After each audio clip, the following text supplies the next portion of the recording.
کہ ابتدا میں اس کو اپنانے والے ہمیشہ وہ لوگ ہوتے ہیں جنہیں معاشرے میں کمتر سمجھا جاتا تھا، اور صاحب حیثیت اور خوشحال طبقہ حق سے ہمیشہ محروم رہتا ہے، حتیٰ کہ یہ چیز پیغمبروں کے پیروکاروں کی علامت بن گئی، نشانی بن گئی کہ پیغمبروں کو ماننے والے ہمیشہ مالی طور پر کمزور لوگ ہوتے ہیں۔ جب شاہ ہرقل نے، یہ روم کا بادشاہ جو ہرقل تھا،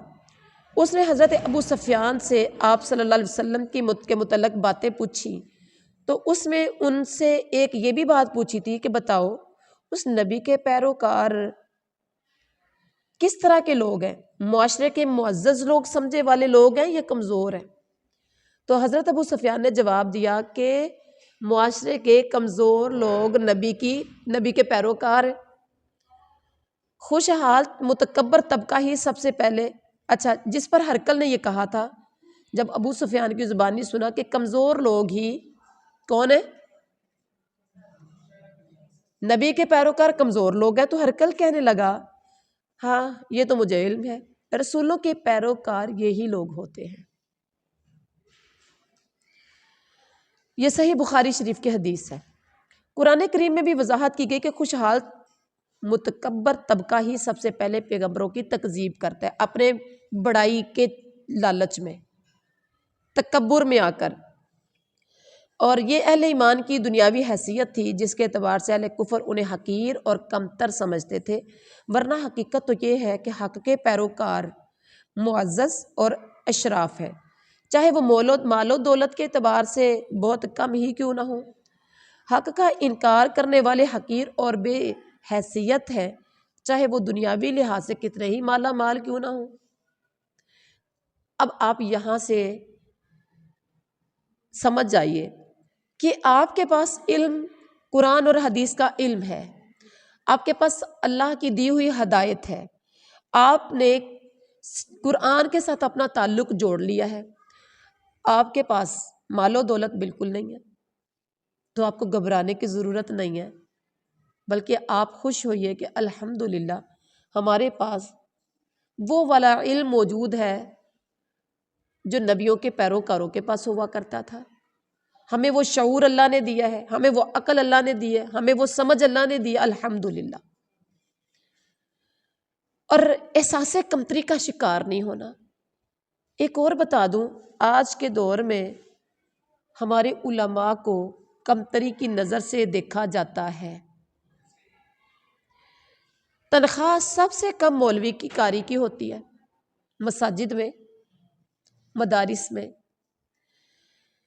اور سب سے کم سہولت قاری اور مولوی کو دی جاتی ہے،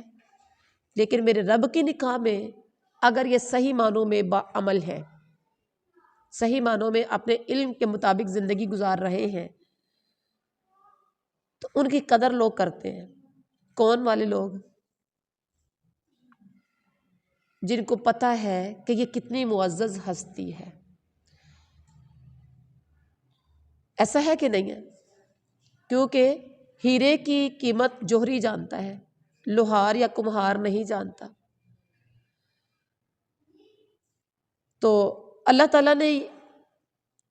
یہ اللہ تعالیٰ کا اصول ہے، اور پہلے انبیاء کے پیروکار جو بنائے ہیں میرے رب نے، وہ آج بھی ایسا ہی ہے۔ لیکن جس کے پاس 2 لاکھ روپیہ ماہانہ سیلری ہے، وہ اپنے اس سیلری پہ مطمئن نہیں ہے۔ مولوی قاری 40-50 ہزار تو بہت دور کی بات ہے، 20-25 ہزار 30 ہزار تک مولوی قاری کی تنخواہ ہے، 5-5 6-6 بچے ہیں، کسی کے 10-10 بھی بچے ہوتے ہیں، لیکن وہ اپنی روزی پہ مطمئن نظر آتا ہے کہ نہیں؟ اس کے بعد قال یا قومی، اس نے کہا اے میری قوم، ارأیتم، کیا تم نے دیکھا ہے، ان کنت علی بینۃ من ربی، اگر میں ہوں واضح دلیل پر اپنے رب کی طرف سے، وآتانی، اور اس نے دی ہو مجھے رحمتا من عندہ، رحمت کا مطلب ہے نبوت، اپنے پاس سے، فعمیت، جس پر وہ چھپا دی گئی ہو، علیکم تم پر، انلزمکموہا کیا ہم لازم کر سکتے ہیں تم پر اسے، وانتم لہا اور تم اسے کارہون ناپسند کرنے والے ہو، کراہت محسوس کرنے والے ہو۔ کارہون یہ چیز نہیں میں نے کھانی، مجھے کراہت آ رہی ہے، بولتے ہو لفظ۔ واحد ایک قرآن پاک کی زبان ہے اور لوگوں نے کہا بڑی مشکل ہے، بڑی مشکل ہے، لیکن میرا رب کہتا ہے وَلَقَدْ يَسَّرْنَا الْقُرْآنَ، یعنی قرآن کو ہم نے آسان نازل کیا ہے، ٹھیک ہے۔ اور لوگوں نے، آج کے لوگوں نے قرآن کو بڑا مشکل بنا دیا ہے، نہیں نہیں نہیں نہیں، قرآن تو سمجھ نہیں آتا، بڑا مشکل ہے، بڑا مشکل ہے۔ واحد یہ قرآن والی زبان ہے جو ہماری اردو کے لفظ، اردو کی زبان میں بھی عربی استعمال ہوتی ہے، پنجابی میں بھی عربی کے لفظ آتے ہیں، آتے ہیں۔ کارہون سے دیکھیں، کراہت، کراہت کا مطلب کیا ہوتا ہے؟ ناپسند۔ مشکل ہوئی کہ آسان ہوئی؟ آسان ہے۔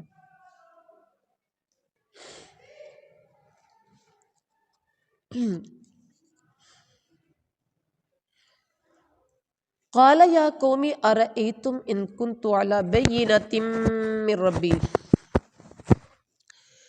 نوح نے کہا ہے میری قوم والو مجھے بتاؤ، اگر میں اپنے رب کی طرف سے کسی دلیل پر ہوا اور مجھے اس نے اپنے پاس سے کوئی رحمت بھی عطا کی ہو، تو پھر وہ تمہاری نگاہوں میں نہ آئی، تو کیا میں زبردستی اسے تمہارے گلے مڑ دوں؟ انلزمکموہا چپکا دوں، مڑ دوں، مڑنے کو جانتے ہیں؟ تویز مڑا جاتا ہے نا، تو حالانکہ تم اس سے بیزار ہو، تم اس سے کراہت محسوس کرتے ہو۔ اچھا، تو یہاں دیکھیے بینہ سے مراد جو ہے نا، بینۃ سے مراد کیا ہے؟ واضح دلیل ہے، یعنی ایمان اور یقین۔ رحمت سے مراد نبوت ہے جسے اللہ تعالیٰ نے حضرت نوح کو سرفراز کیا تھا، اور مطلب کیا فامیت علیکم، جس سے تمہاری نگاہوں میں نہیں آئی، یعنی تمہیں اندھا کر دیا گیا اسے۔ کیا مطلب ہے کہ تم اس کے دیکھنے سے اندھے ہو گئے ہو، تم نے نہ اس کی قدر پہچانی، نہ اسے اپنانے پر آمادہ ہوئے، بلکہ اس کی تکذیب اور اس سے جھٹلانے پہ درپے ہو گئے۔ اور وَهُمْ أَنُلْزِمُكُمُوهَا وَأَنْتُمْ لَهَا كَارِهُونَ، جب یہ بات ہے کہ میں اسے ایسی چیز کو مڑ دوں جسے تم ناپسند سمجھتے ہو، تو جب یہ بات ہے تو ہدایت، رحمت تمہارے حصے میں کیسے آ سکتی ہے؟ اللہ اکبر۔ اس کے بعد کہا علیکم تم ویا قومی، اے میری قوم، لا اسألکم علیہ مالا، نہیں میں مانگتا تم سے اس پر کوئی مال، ان اجریہ الا علی اللہ، نہیں ہے میرا اجر مگر اللہ پر، وما انا بطارد الذین آمنوا، اور نہیں ہوں میں دور ہٹانے والا ان لوگوں کو جو ایمان لائے ہیں، انہم ملاقو، بے شک وہ سب ملنے والے ہیں، ربہم اپنے رب سے، وانی اراکم، اور میں دیکھتا ہوں، ولیکنی اراکم، اور لیکن میں تمہیں دیکھتا ہوں، قومن تجہلون، ایسی قوم کہ تم سب جاہل ہو، تم سب جہالت کرتے ہو۔ اب یہاں دیکھیے بامحاورہ ترجمہ ہے وَيَا قَوْمِ لَا أَسْأَلُكُمْ عَلَيْهِ مَالًا، میری قوم والو میں تم سے اس پر کوئی مال تو نہیں مانگتا، میرا ثواب تو صرف اللہ ہی کے ہاں ہے، نہ میں ایمانداروں کو اپنے پاس سے نکال سکتا ہوں، انہیں اپنے رب سے ملنا ہے، لیکن میں دیکھتا ہوں کہ تم جہالت کر رہے ہو۔ اب یہاں دیکھیے اس سے پتہ چلتا ہے کہ قوم نوح کے سرداروں نے بھی معاشرے میں کمزور سمجھے جانے والے اہل ایمان کو حضرت نوح سے اپنی مجلس یا اپنے قریب سے دور رکھنے کا مطالبہ کیا تھا، جیسا کہ مکہ کے سرداروں نے مطالبہ کیا تھا رسول اللہ صلی اللہ علیہ وسلم سے اس قسم کا کہ ہماری نشستیں الگ الگ کر دیجئے، کہا تھا جس ٹائم یہ بیٹھے ہوں تو ہم نہ ہوں، جب ہم بیٹھے ہوں تو پھر نہ بیٹھیں یہ لوگ۔ اور اللہ تعالیٰ نے کیا کہا اپنے نبی کو قرآن پاک میں، وَلَا تَطْرِدِ الَّذِينَ يَدْعُونَ رَبَّهُمْ بِالْغَدَاةِ وَالْعَشِيِّ۔ سورۃ انعام میں کہا ہے پیغمبر ان لوگوں کو اپنے سے دور مت کرنا جو صبح و شام اپنے رب کو پکارتے ہیں۔ پتہ چلا کہ صبح و شام رب کو پکارنے والے اللہ کے ہاں کتنے درجے والے ہیں، کتنی شان اور کتنی اہمیت والے ہیں، صبح و شام اللہ کو پکارنے والے۔ اور ایک اور جگہ سورۃ کہف میں کہا اپنے نفسوں کو ان لوگوں کے ساتھ جوڑے رکھیے جو اپنے رب کو صبح و شام پکارتے ہیں، اپنے رب کی رضا چاہتے ہیں۔ آپ کی آنکھیں ان سے گزر کر کسی اور کی طرف تجاوز نہ کریں، آپ کی آنکھیں ان کی طرف سے کسی اور کی طرف تجاوز نہ کریں۔ بہرحال اس کے بعد ہے وَيَا قَوْمِ مَن يَنصُرُنِي، وَيَا قَوْمِ اے میری قوم، مَن يَنصُرُنِي کون میری مدد کرے گا، من اللہ اللہ کے عذاب سے، ان طردتہم اگر میں دور ہٹا دوں انہیں، افلا تذکرون تو کیا نہیں تم نصیحت حاصل کرتے۔ بامحاورہ ترجمہ ہے کہ اے میری قوم کے لوگوں، اگر میں ان مومنوں کو اپنے پاس سے نکال دوں تو اللہ کے مقابلے میں میری مدد کون کر سکتا ہے؟ کیا تم کچھ بھی غور و فکر نہیں کرتے؟ یعنی ایسے لوگوں کو اپنے سے دور کرنا گویا کہ اللہ کے غضب اور اللہ کی ناراضگی کا سبب ہے۔ اس کے بعد ہے وَلَا أَقُولُ لَكُمْ عِنْدِي، اور نہ ہی میں کہتا ہوں کہ میرے پاس خزائن اللہ اللہ کے خزانے ہیں، ولا اعلم الغیبہ نہ میں غیب جانتا ہوں، ولا اقول نہ میں کہتا ہوں انی ملک بے شک میں ایک فرشتہ ہوں، ولا اقول للذین نہ میں کہتا ہوں لوگوں کے بارے میں تزدری کہ حقیر سمجھتی ہیں اعینکم تمہاری آنکھیں، لن یؤتیہم اللہ خیرا کہ ہرگز نہیں اللہ دے گا انہیں کوئی بھلائی، اللہ اعلم اللہ خوب جاننے والا ہے بما فی انفسہم اسے جو ان کے دلوں میں ہے، انی بے شک میں اذا لمن الظالمین اس وقت یقیناً ظالموں میں سے ہو جاؤں گا۔ بامحاورہ ترجمہ ہے کہ میں تم سے یہ نہیں کہتا کہ میرے پاس اللہ کے خزانے ہیں، سنو میں غیب کا علم بھی نہیں رکھتا، نہ میں یہ سمجھتا ہوں کہ میں کوئی فرشتہ ہوں، نہ میرا یہ قول ہے جن پر تمہاری نگاہیں ذلت سے پڑ رہی ہیں انہیں اللہ کوئی نعمت ہی نہیں دے گا، میں تو ایسا بھی نہیں کہتا، ان کے دل میں جو ہے اسے اللہ خوب جانتا ہے، اگر میں ایسی بات کہوں تو یقیناً میرا شمار ظالموں میں سے ہو جائے گا۔ اللہ اکبر۔ اب یہاں دیکھیے اس آیت کریمہ میں کہ میں یہ بھی نہیں کہتا کہ جن پر تمہاری نگاہیں ذلت سے پڑ رہی ہیں انہیں اللہ کبھی نعمت ہی نہیں دے گا، بلکہ اللہ تعالیٰ نے تو انہیں ایمان کی صورت میں خیر عظیم عطا کر رکھا ہے، اور جس کی بنیاد پر وہ آخرت میں بھی جنت کی نعمتوں سے لطف اندوز ہوں گے، اور دنیا میں بھی اللہ تعالیٰ چاہے گا تو بلند مرتبے سے ہمکنار ہوں گے۔ گویا تمہارا ان کو حقیر سمجھنا ان کے لیے کسی نقصان کا باعث نہیں ہے، بلکہ تم اللہ کے ہاں خود ہی ان کا انکار کر کے ان کو حقیر سمجھ کر تم خود ہی اپنا نقصان کر رہے ہو۔ تو میں نہیں سمجھتا کہ ایسا ہو سکتا، اللہ زیادہ جانتا ہے جو ان کے دلوں میں ہے، اگر میں نے ایسا سمجھا جیسے تم سمجھتے ہو تو میں تو ظالموں میں سے ہو جاؤں گا، کیونکہ میں اگر ان کے متعلق ایسی بات کہوں گا جس کا مجھے علم نہیں ہے، اسے صرف اللہ جانتا ہے، تو یہ ظلم ہوگا، یہ کیا ہوگا؟ ظلم ہوگا۔ لیکن ہم بہت سی باتیں ایسی ہو جاتی ہیں جو خود سے کر جاتے ہیں، قصے کہانیاں بڑی بنا لیتے ہیں، ایک محفل میں جاتے ہیں وہاں آ کے کئی باتیں بنا لیتے ہیں، ڈر لگتا ہے نہیں لگتا۔ اور آپ صلی اللہ علیہ وسلم کیا کہہ رہے ہیں کہ اگر میں اللہ جانتا ہوں ان کے دلوں میں کیا ہے، اگر میں نے ایسا کچھ کہا ان کے بارے میں تو میں قالو انہوں نے کہا یا نوح اے نوح قد بلا شبہ جادلتنا تو نے جھگڑا کیا ہم سے، فاکثرتا پھر تو نے بہت زیادہ جھگڑا کیا، جدالنا پھر تو نے بہت زیادہ کیا، جدالنا ہم سے جھگڑا، فأتنا تو لیا ہم پر بما اس عذاب کو جس کا تعیدونا تو وعدہ کرتا ہے ہم سے، ان کنتا اگر ہے تو من الصادقین سچوں میں سے۔ بامحاورہ ترجمہ ہے کہ انہوں نے کہا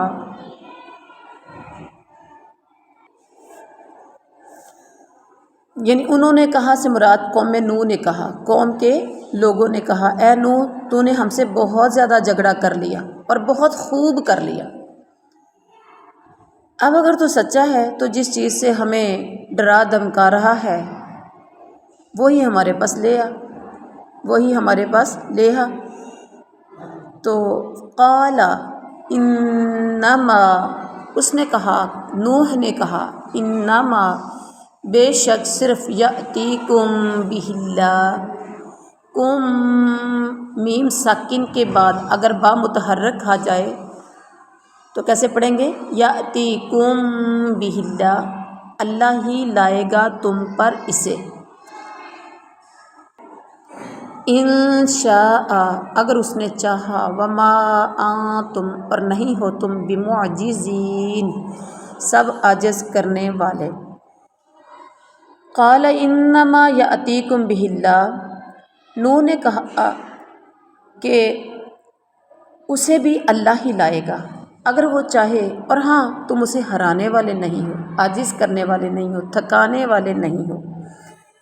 اب یہاں دیکھیے قوم کیا کہتی ہے، تو نے ہم سے بہت زیادہ جھگڑا کر لیا، بڑی ہو گئی، بس ہو گئی، اب ہم نے ایمان اس کے باوجود نہیں لانا۔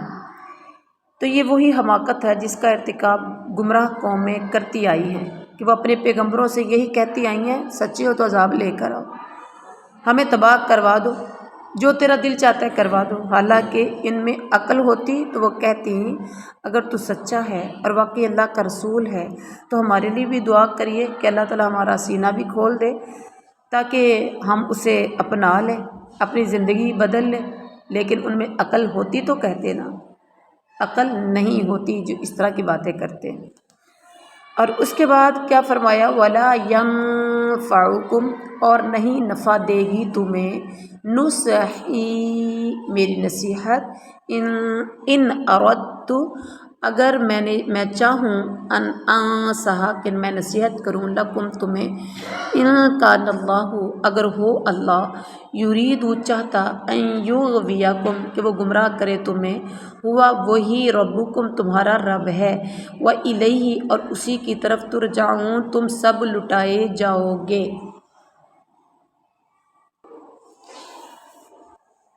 اب بامحاورہ ترجمہ ہے وَلَا يَنفَعُكُمْ نُصْحِي تمہیں میری خیر خواہی، میری نصیحت کچھ بھی فائدہ نہیں دے سکتی، گو میں کتنی ہی تمہاری خیر خواہی کیوں نہ کروں، اگر اللہ کا ارادہ تمہیں گمراہ کرنے کا ہو،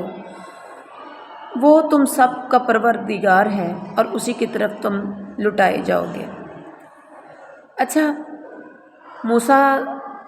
کہہ رہے ہیں کہ اللہ لے کے پچھلی آیت میں کہ اللہ ہی تم پر عذاب لے کر آئے گا، تم اللہ کو ہرا نہیں سکتے، تھکا نہیں سکتے، روک نہیں سکتے، اور یہاں پر کیا کہا کہ تمہیں میری نصیحت فائدہ نہیں دے سکتی، کیونکہ جس کا اللہ کا ارادہ ہو ہدایت دینے کا، ہدایت اس کو ملتی ہے۔ مطلب یہ کہ اللہ کا ارادہ نہیں ہے بلکہ اللہ کا ارادہ تو تمہیں گمراہ کرنے کا ہے، ٹھیک ہے۔ ان یغویکم، غور کریں، ان یغویکم کہ وہ گمراہ کرے تمہیں، اغوا بمانے اضلال کے ہے جس کا مطلب گمراہ کرنا ہے۔ اغوا کا معنی بھی گمراہ کرنا، اغوا کہتے ہیں نا فلاں کو اغوا کر لیا گیا، راستے سے بھٹکا دیا گیا، ٹھیک ہے۔ گمراہ کرنا یعنی اس کی اصل جگہ سے کہیں اور لے جانا، اغوا کرنا، اور دلال بھی گمراہ، سیدھے راستے سے ہٹ جانا۔ اغوا بمانے اضلال ہے جس کا مطلب گمراہ کرنا، یعنی تمہارا کفر اور تمہارا انکار اگر اس مقام پر پہنچ چکا ہے